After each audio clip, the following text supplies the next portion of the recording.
Hello everyone, my name is Hemin Pandya My name is Desai Jai. My name is Meet Chauhan. and we are from Team Fusions. Hello everyone, we are here to represent our starter motor project HH34 M2J. As our professor mentioned that we have to design, develop, deliver robust and cost-effective product to meet our customers' requirement. So this product was given by our professor to perform the reverse engineering operation. So when we started the process, we don't know anything about this process, and at that time the original supplier was not in the market, so we have to perform this operation by ourselves. And during the operation, when we are going to reverse engineering process, one of our team member had to leave the team because he was diagnosed by the COVID-19, and at that time we are immediately apply for the new designer. And meanwhile all the team members were working very hard to meet all the requirements. And when we are performing the operations, the disassembly and the dimension analysis, we found different operations and some of the observation about this product. Like armature was assembled manually on this. Second, armature have a helical groove for the pinion, so it can rotate so it can perform its circular motion very easily. Third one is the pinion has a slope, so it can avoid a direct engagement between the flywheel teeth and the pinion teeth. And fourth is the stop clutch, which has a stop cover which can easily reduce the circular motion of the pinion. And during our research and observation, we found a lot of data, and we accumulated all this data into our data sheet. We mentioned our design specification as well as various operation of our product, so this can easily give our customers a perfect overview of our product. And for the next slide, one of my colleague going to represent this.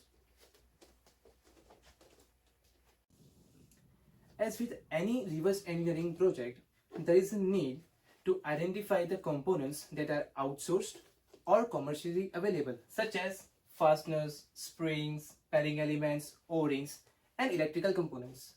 These components will be ordered by the purchasing department in the future when the project moves towards the production phase.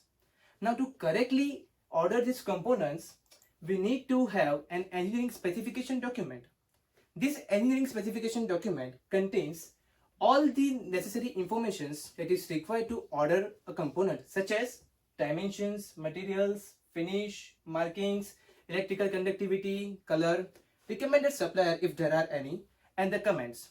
So leaving nothing at chance, and thus the component order will be correct.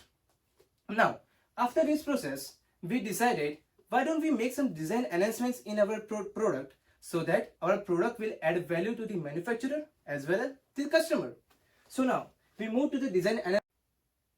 Now, for design enhancement, we decided to remove the fork lever mechanism as well as to remove the complex dome geometry. Further, we decided to make the geometry or the product more compact and sealed, so that during the assembly of this product in any of the system, it will be easier to assemble and disassemble the product. Now, in the older system, the system was working in a way that this fork lever mechanism was used to push and pull the pinion and clutch assembly, so that the pinion will get meshed with the flywheel and thus cranking the engine. But now, in our product, we change this fork lever mechanism and reposition this solenoid. In our mechanism, the solenoid will be in the front of the armature instead of having another casing for the solenoid.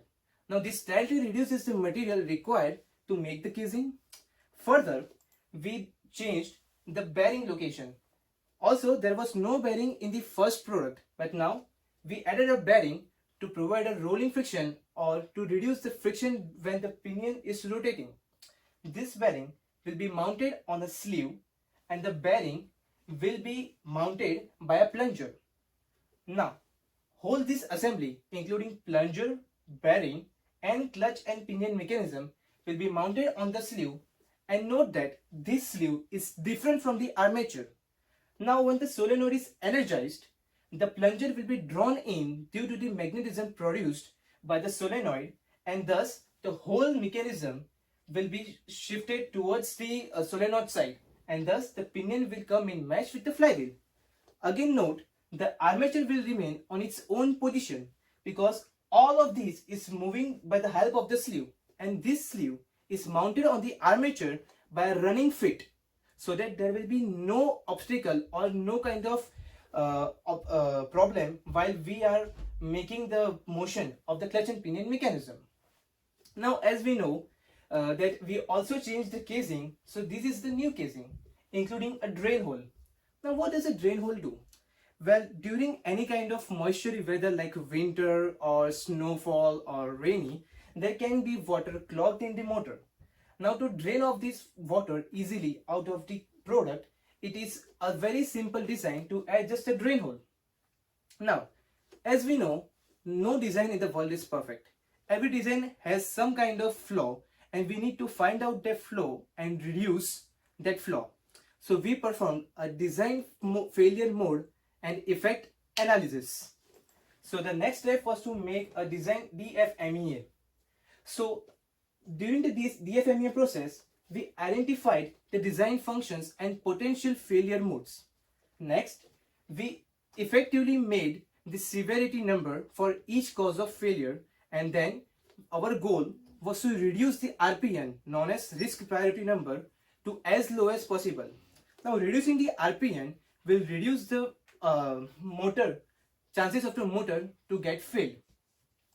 After performing DFMEA, now the next step was to perform a cost-benefit analysis. Now, a cost-benefit analysis is performed to analyze whether the made design feature or the added design component or enhancement will either increases the cost to the company or is making a profit for the company. So after the analyzing of the cost and benefits like direct cost, indirect cost, its implications on the company as well as its serviceability impact, we came to a conclusion that if this enhancement is made and will be come in effect as efficiently as we have decided, then the total profit earned by the company will be 34 million in a year if it is able to sell 1 lakh starter motors. Now, after all of this, we move towards the production assembly.